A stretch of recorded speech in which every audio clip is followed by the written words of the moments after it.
Now, Ask Dr. Love with psychotherapist, author, love and relationship expert Jamie Turndorf, Ph.D.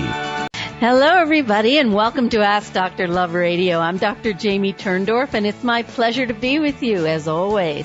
Today, I'm talking about messages of hope with my guest, Suzanne Giesemann. Suzanne Giesemann has experienced one of the most unusual career transitions ever.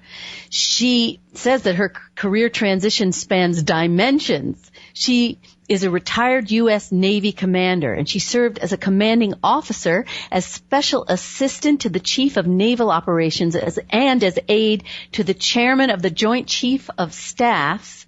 I said Chief of Staff, Chiefs of Staff on 9/11. And today she's the author of 10 books and a spiritual teacher and an evidential medium. Wait till you hear what that is. She's an acclaimed inspirational speaker. She captivates audiences as she brings hope, healing, and comfort through her work.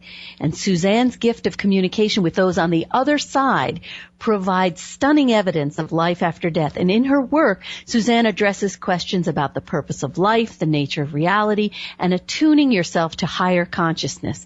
And her work has been recognized as highly credible by afterlife researcher Dr. Gary Schwartz and best-selling author Dr. Wayne Dyer.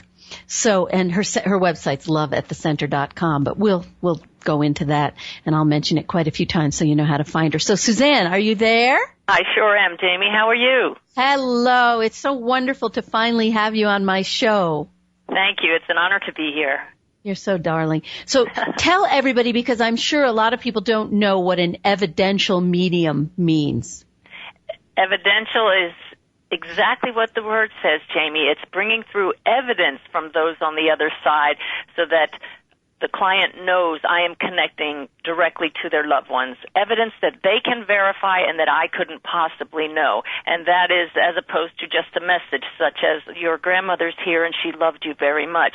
That may or may not be true, but when I can tell you how somebody died or what kind of work they did and on with validatable evidence, that changes lives. Absolutely. I know exactly what you mean because I've had the experience, you know. So I totally get what you're talking about. So tell everybody who's listening, how did you change from being a U.S. Navy commander by the books, left-brained individual, to a medium and a spiritual teacher? How did this happen to you? Well, unfortunately, it was the result of tragedy, the death of my stepdaughter 8 years ago, and that sent me searching for answers, and it sent me to a medium.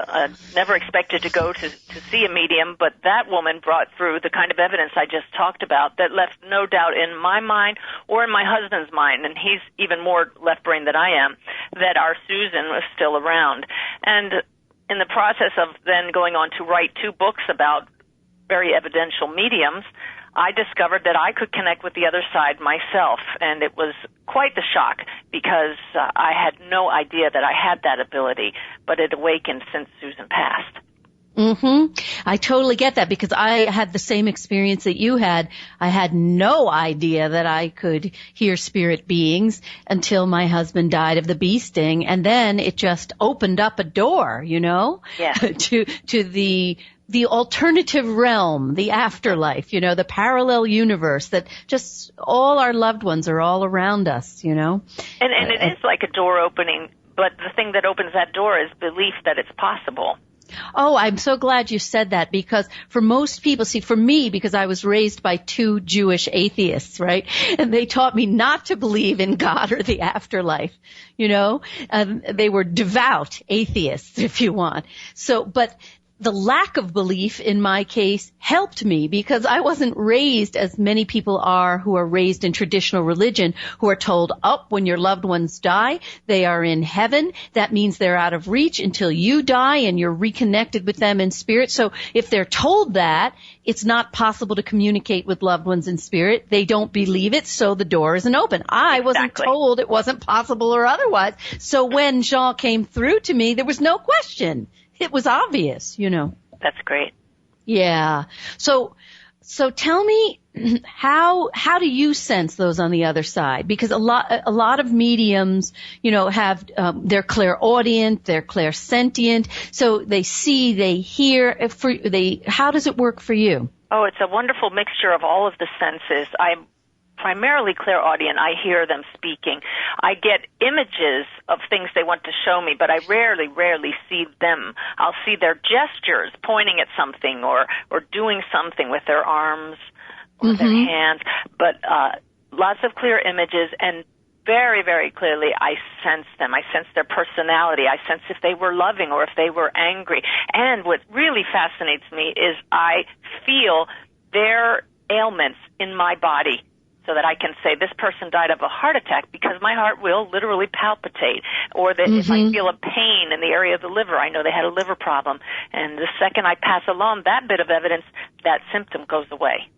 Isn't that marvelous? It so is. Your ability is very similar to mine, because I hear, and I also get pictures in my mind. Images that will, like one of my patients was grieving over her little lost doggie. And she came in crying and she said, "Do you think you could talk to my doggie?" And at that moment, I saw a yellow dog. That's the image that popped into my mind. And I said, "Was your doggie yellow?" So she says to me, "Oh, no, my dog wasn't yellow." I think, I'm losing it bad here.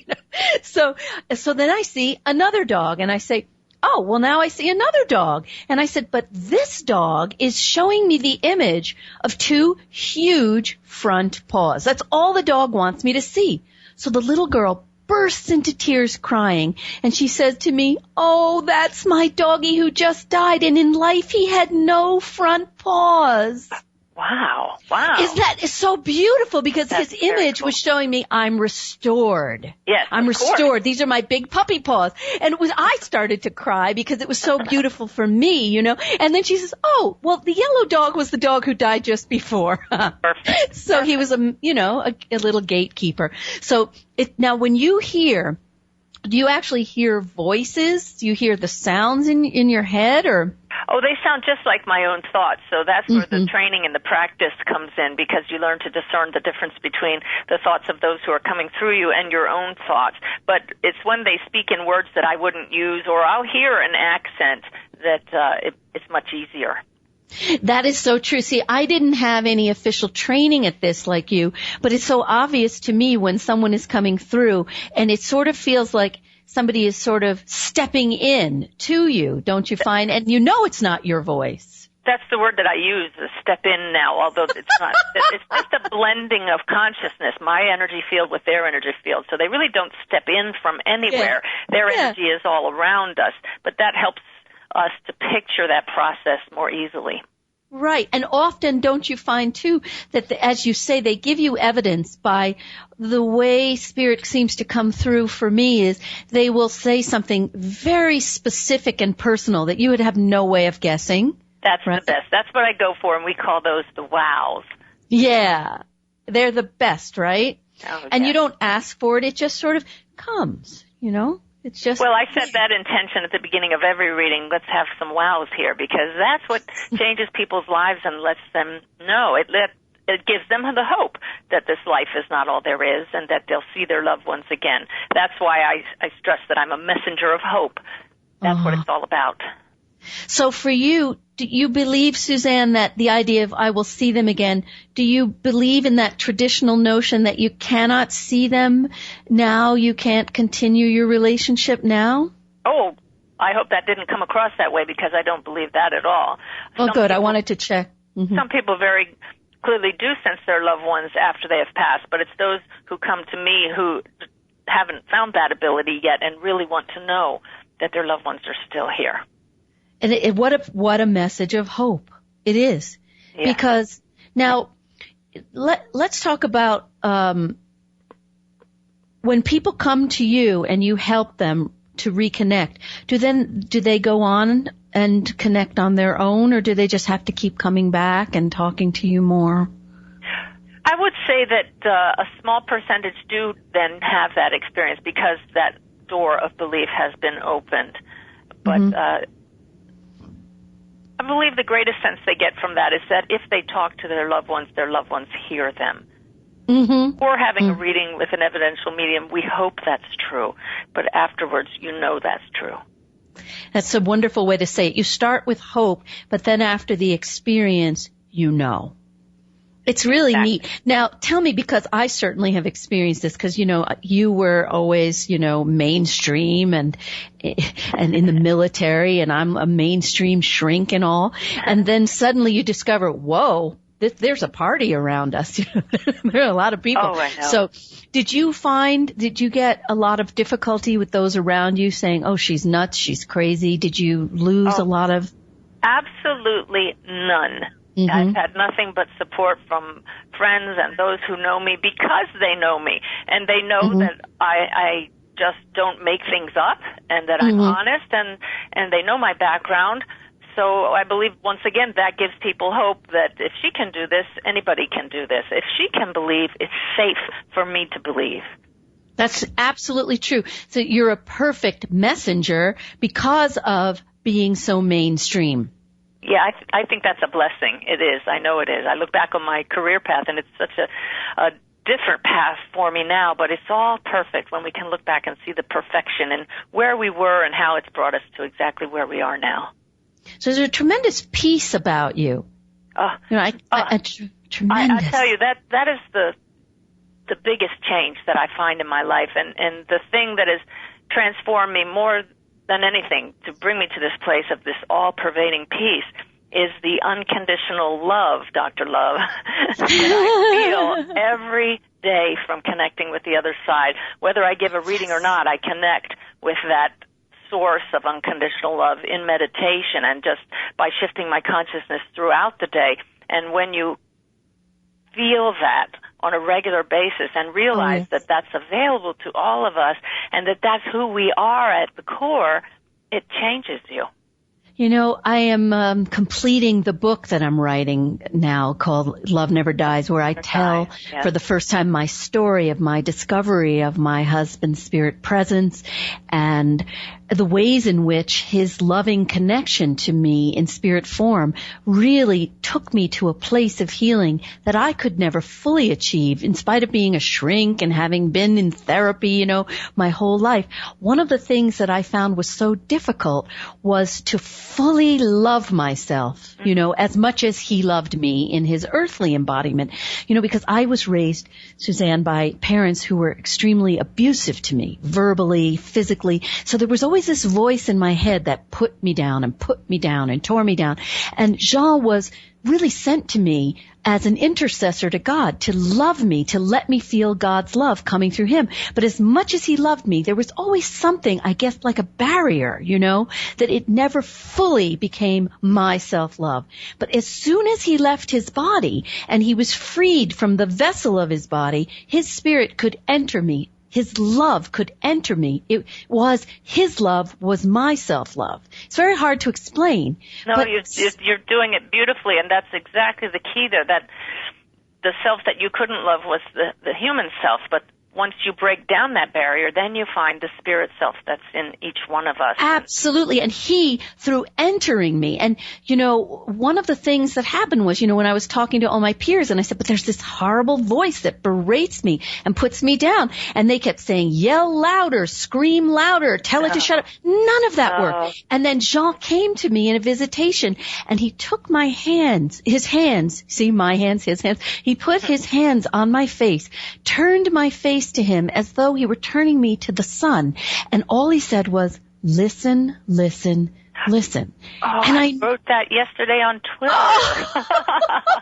You see how we're all connected? Yes. That happens every day once you start tuning in. Isn't it beautiful? So in that listening, he just said, just listen to my love. And that was it. He was in me, and their voices were gone.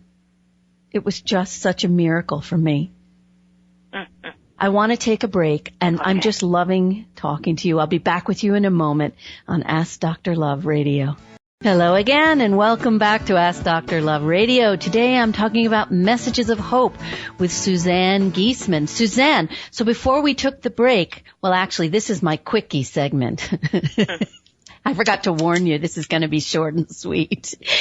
But before we took the break, we were talking about how connecting with spirit is the path to self-love. And say a little more about that before we do some I teach workshops all the time, and I talk about connecting with the source of love. And love is the word that comes up most often during the day. And one woman said to me, I waited all day for you to define love, and you never did. And that stunned me because this was a few years ago, made the assumption that everybody knew what love is, and they don't, depending on how they were raised, what kind of challenges they faced in their life. And it's part of the things that I teach is to go into meditation, and that is where you find the love and learn to love yourself. And happily, the woman that complained that she didn't know what love was found that and wrote to me about 3 months later after meditating regularly, and it was like a different person. So your way in is through meditation. Yes. That's one way. It's certainly a powerful way.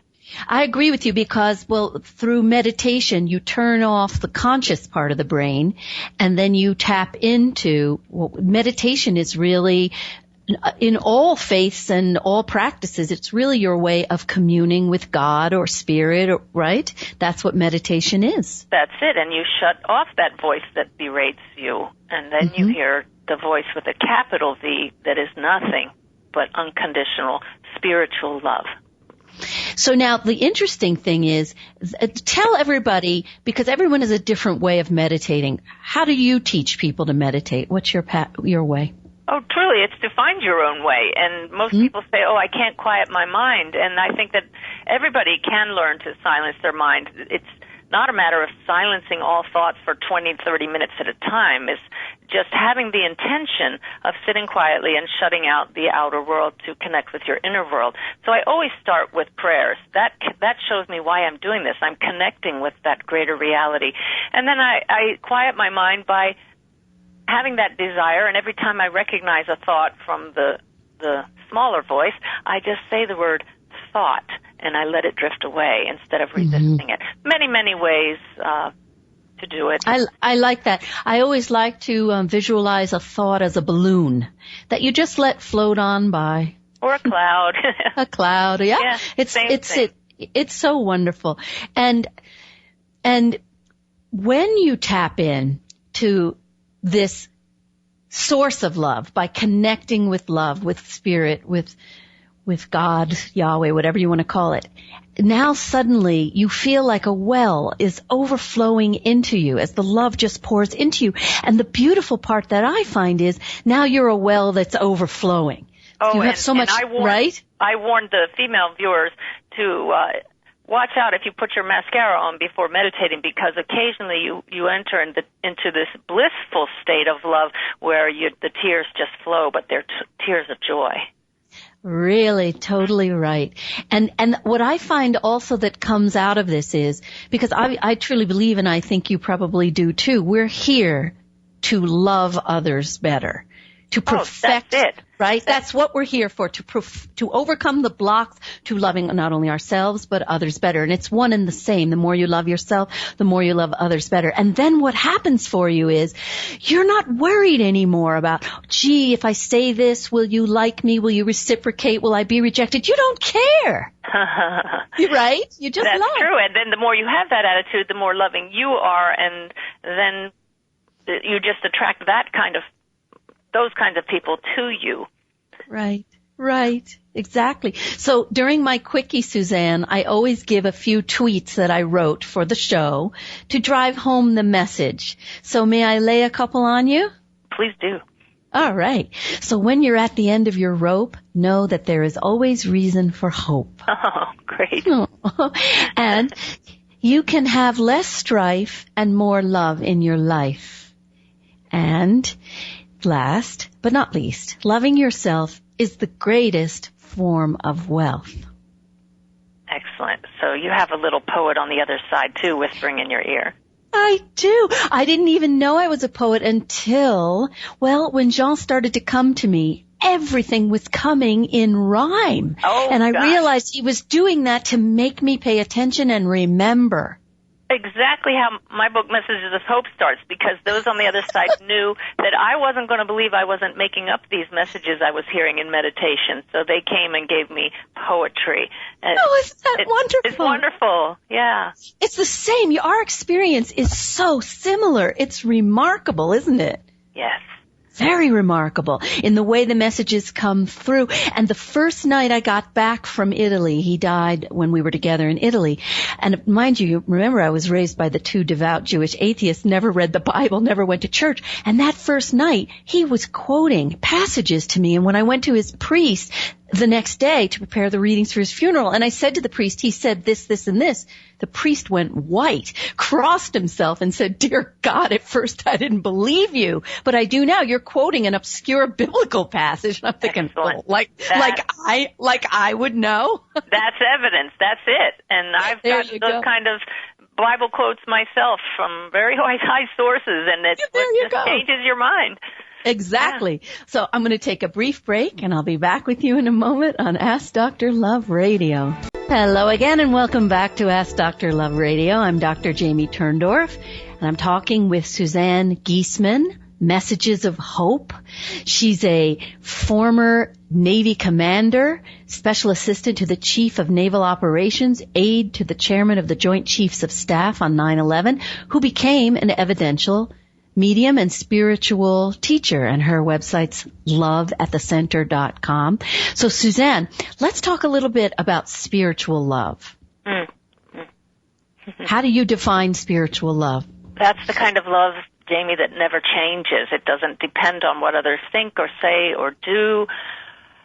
It is all abiding, and it's at the source of everything that is, and it just comes accompanied with peace, and fear has nothing to do with it.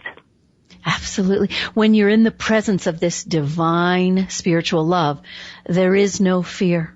None. And fear. What a way to live your life without fear.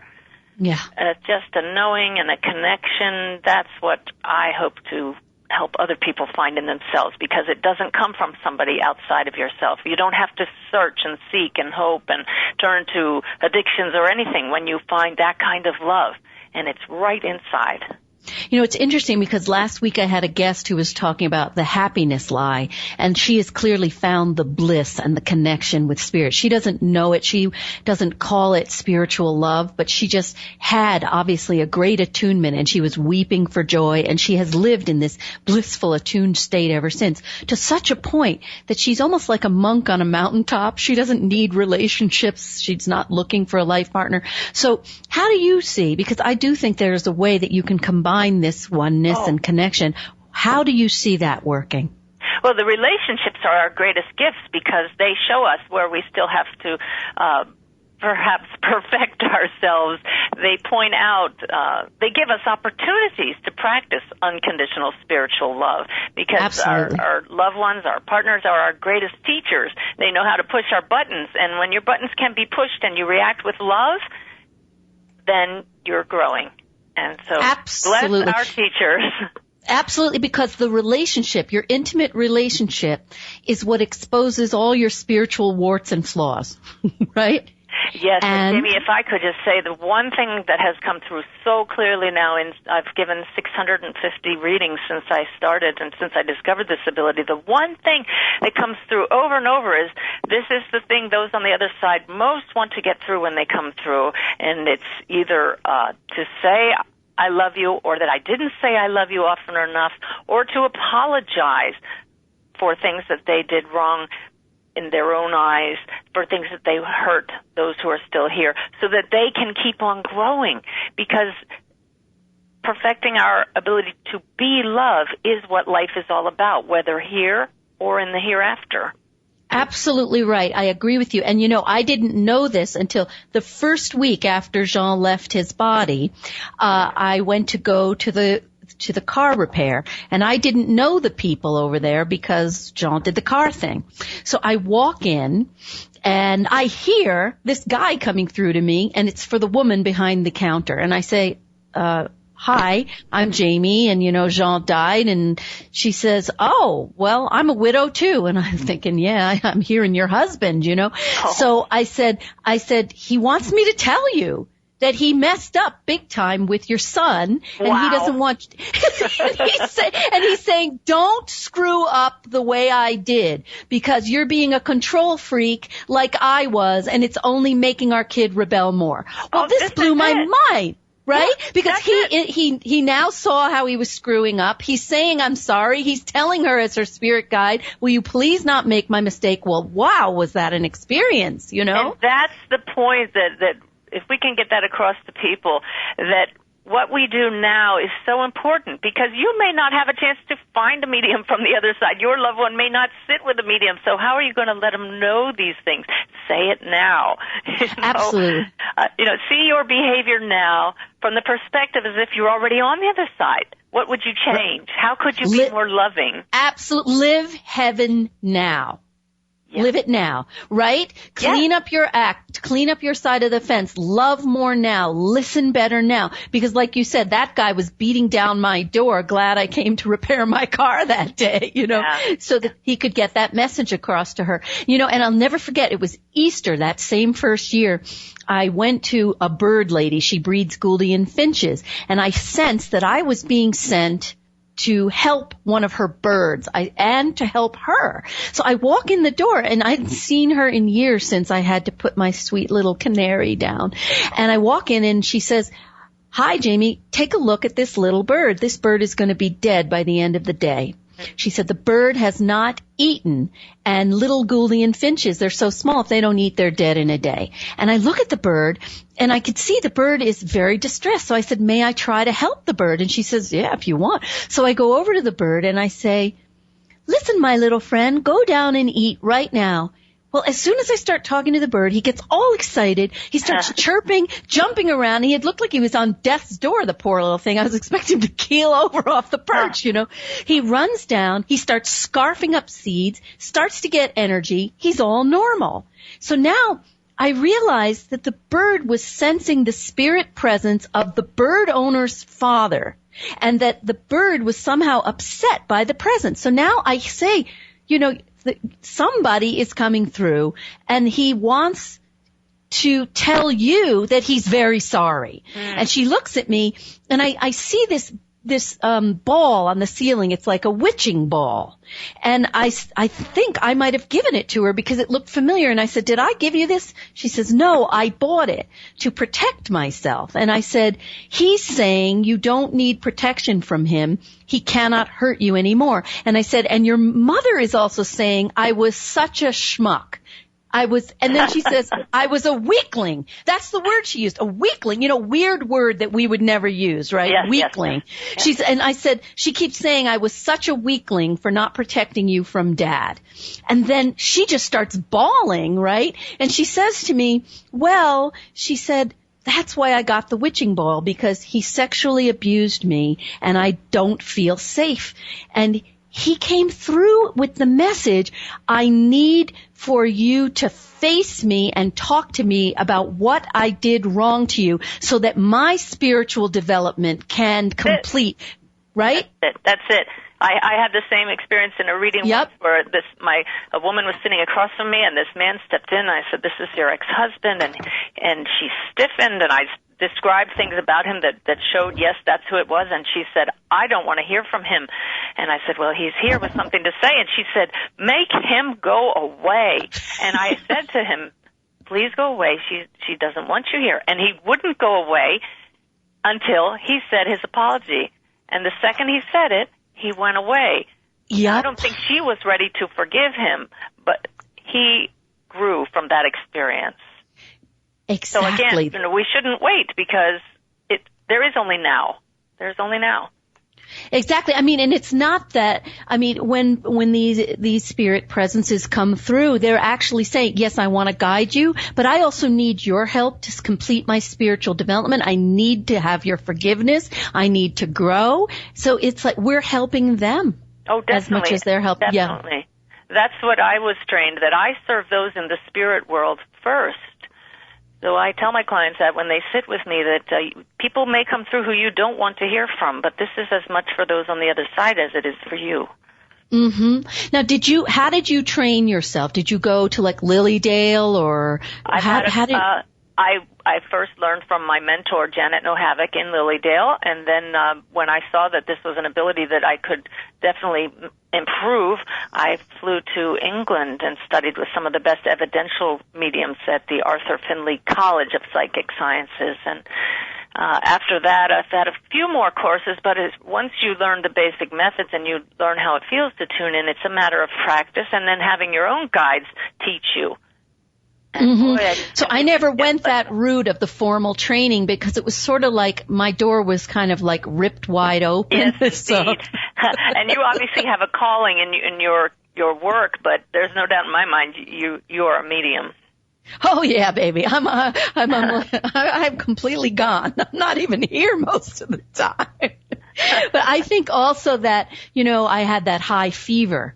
Throughout my childhood, I had 105-degree fevers. And when I was reading up on mediums, I read that a lot of psychic mediums discovered their ability, George Anderson, and I think another one, right after having one high fever. Oh, but you know what else it is? That's true, and it's also people that have fallen on their heads. And when I read that, I really had to laugh because at 7 weeks old, I showed my mother, boy, I was old enough to roll over, and I rolled right off a counter onto the floor and fractured my skull. So that was my head knocking. That was your way of waking your brain up. So for me, It was these delirious fevers every month of my life. You got slapped upside the head. Yes. Isn't that something? So did you know you had the ability from the time you were a kid? Oh, no, I had no idea until None. 6 years ago. None. And when it happened, isn't that interesting? It was when your stepdaughter left her body and came to you that's how it started. Well, she came through another medium, and then I started writing about mediums and meditating in hopes that I could sense our Susan around me, never to do it for other people. And so then when this woman whose book I was writing called me to the front of her class and said, "You can do this too. Who do you sense? Who's here?" And I did it. That was a complete surprise.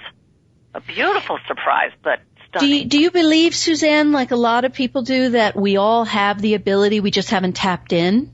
Oh, absolutely, because we're all made of the same essence. We're all spirit beings.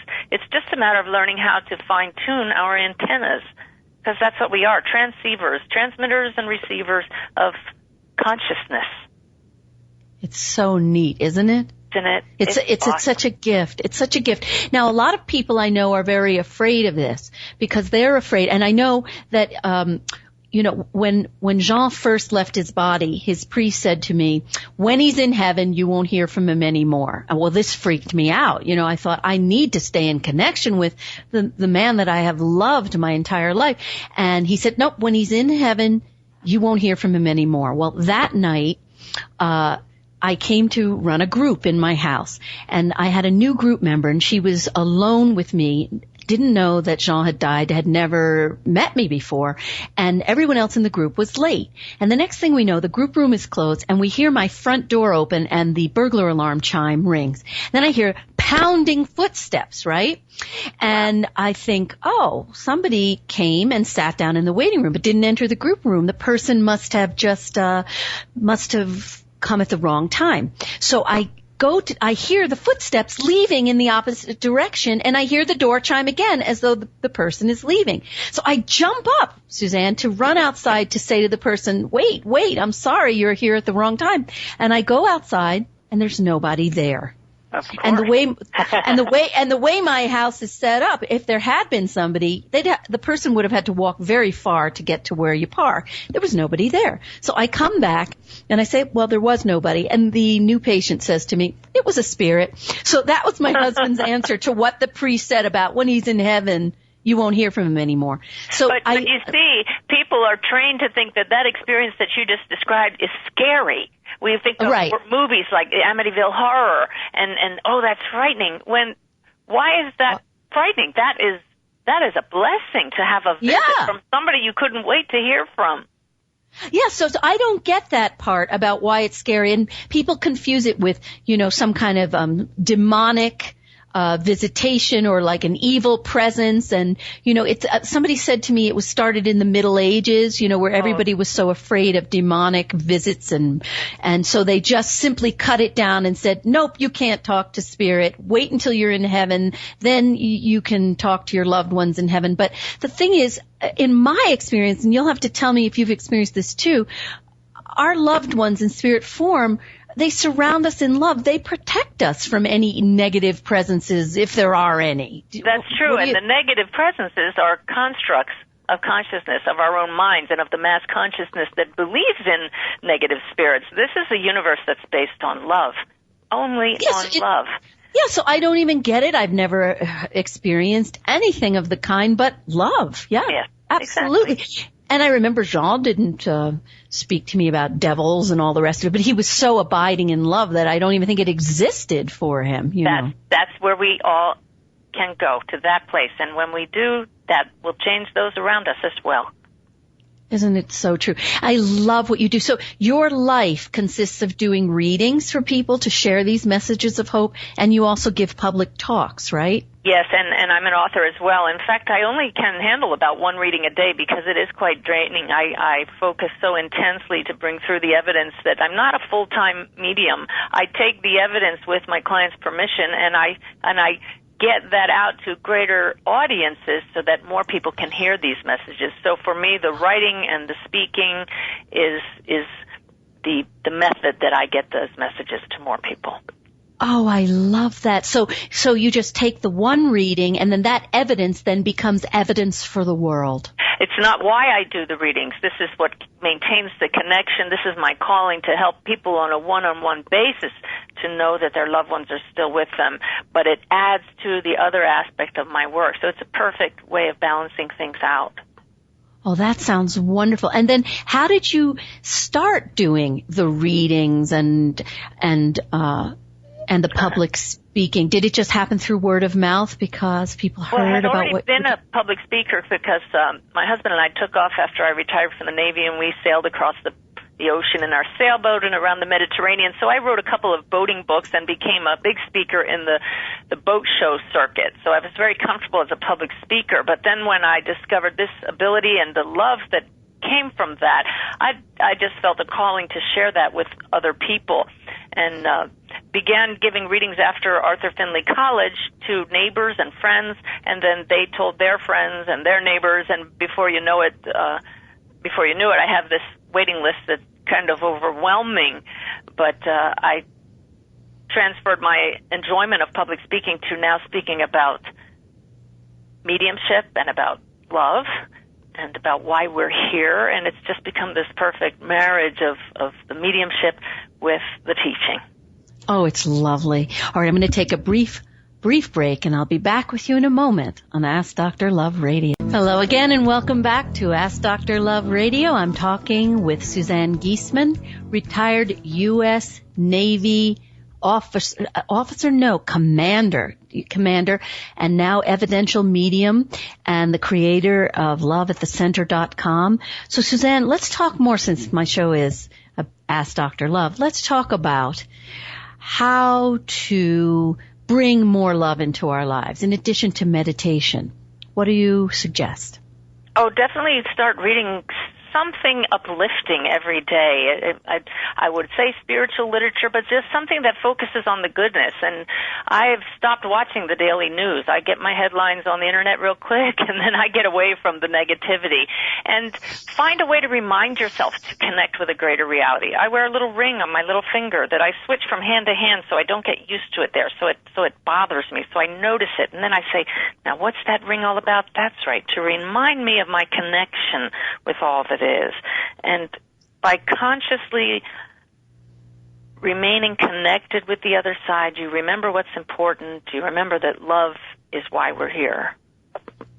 Yes, to dissolve the walls to loving ourselves and others fully. That's all we're here for, and nothing else matters, because when we're on our deathbeds, nobody's going to say, wow, that's Suzanne or that Jamie. I never forgot how much money they made. Or, you know. It's just going to be the people we touched and how well we loved, right? Exactly. Yeah. So you speak with a group of spiritual teachers daily who call themselves Sanaya, Sanaya.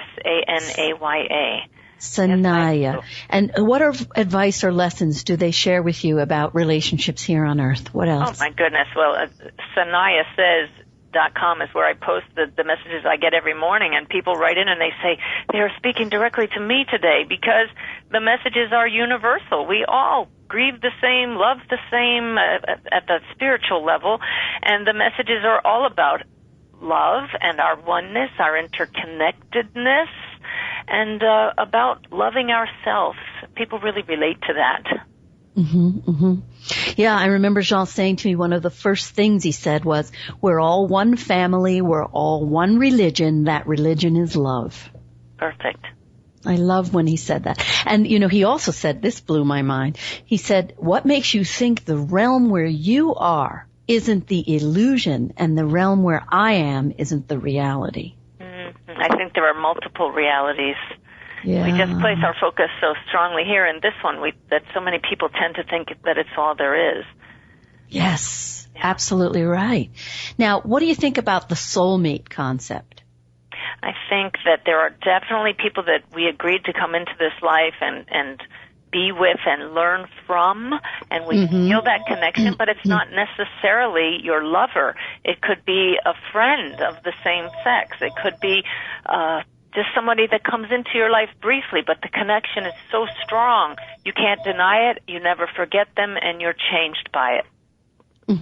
That they are somehow brought into our lives to help us on our path to greater soul development. Yes, and you can have more than one soulmate. That's right. And, you know, it's funny because Jean used to give me cards that would show us as lovers in other eras, and he did not believe in reincarnation. I don't know if it was because he was a Catholic, and Catholics believe that you are you begin your life in spirit form. You have one short ride in a body, and then you return to spirit form again. Maybe he didn't believe in reincarnation because he knew he was finished and he was going to live now forever in spirit form and not reincarnate. I don't know. There are lots of things we don't know, and I guess we won't know till we leave our bodies. That's true. You know, but one of the things that became clear to me was that I was always with him. That that we had always been together and somehow always would be together. It's hard to explain, you know, such mystical spiritual things, you know, in our limited language, you know. But there's a knowingness. I remember when I first typed that in a Word document, it came up with the little red line under it because it wasn't a real word, a knowingness. But you know what I mean. There's nothing anybody can say that can dissuade you from knowing that this is so. And it's that love connection that you have with him, present tense, that you've always been together and always will. And you know what's really wild, Suzanne? I have quite a few patients who never knew Jean, never saw him. They came to me after he left his body, never saw a picture of him. And they have come in and said to me, you know, a man came to me last night, woke me out of a sound sleep, was sitting in a chair next to my bed, and he smiled at me and sent me the message telepathically everything was going to be fine with my divorce.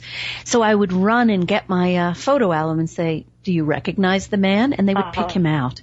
Oh, so you have a partner in your work there, huh? No, there it is, because he said to me right after he left his body, you can't die. We have too much work left to do in our ministry.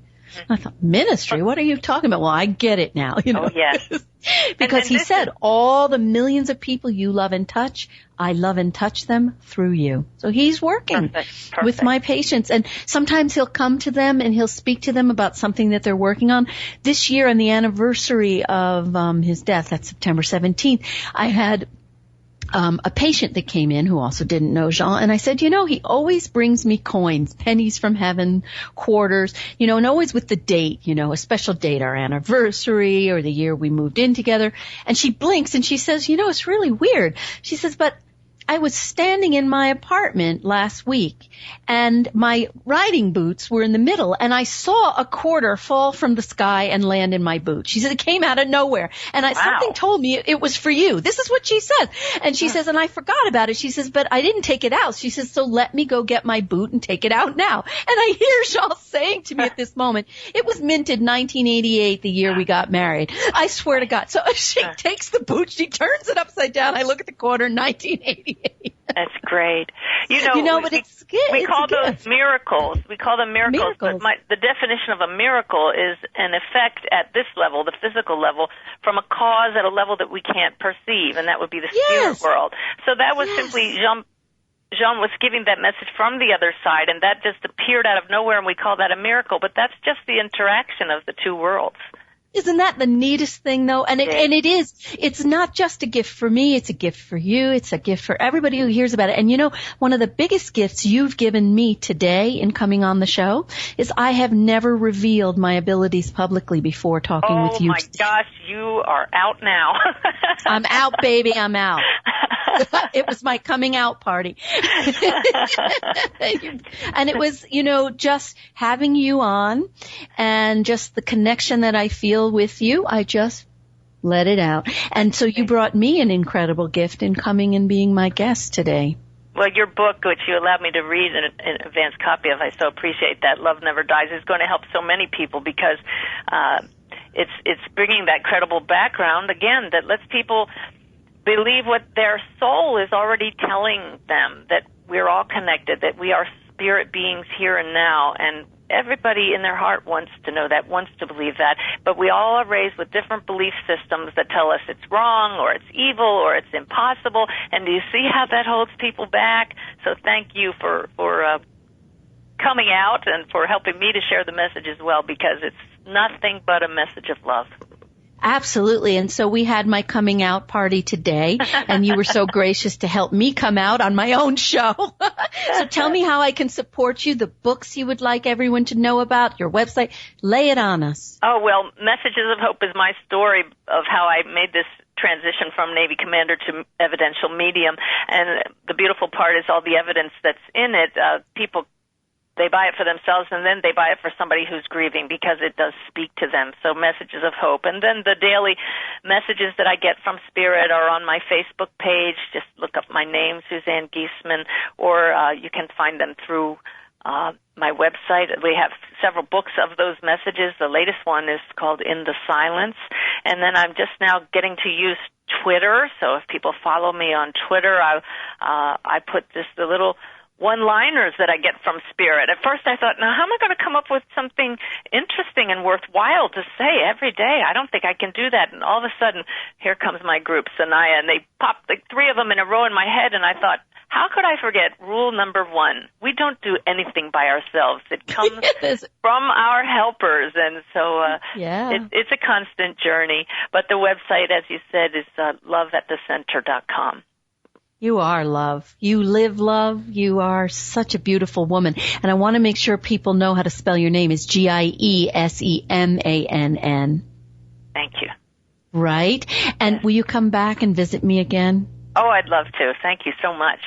I really have enjoyed you so much. And I just, I loved you from before I even met you. Because I just knew that was one of those preordained soul contract things. Absolutely, absolutely. And it's my own literary agent who told me about you, and it was just there before we even met. So I will just say not goodbye, but so long. And I want all of you to just open your hearts to that well of love that awaits you in spirit, and then bring it to the people who are in your life. See you next week on Ask Dr. Love Radio.